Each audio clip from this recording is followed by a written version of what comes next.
Dividend stocks are shares of companies that pay out a regular earning back to the investors who buy their stocks.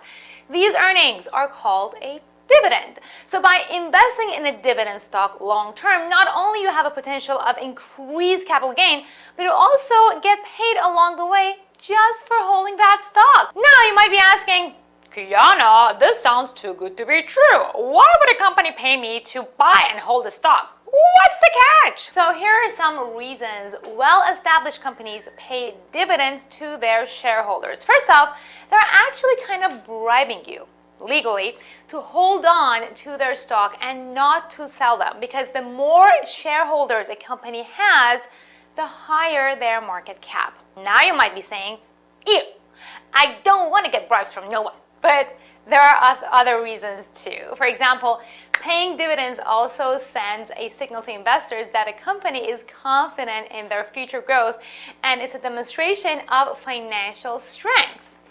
Now you might be asking, okay, why do massive companies like Amazon and Google don't pay a dividend then? They're obviously financially set for like another 100 years.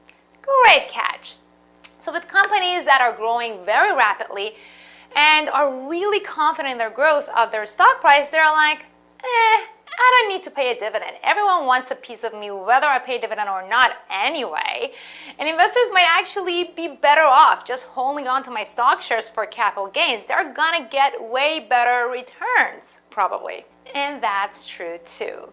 So that's why I always say to my PIG members, Premium Investment Group members, don't worry, I don't go around calling people pigs for no reason, that they should be picking stocks that suit their risk tolerance, financial goals, and their time horizon to reaching those goals.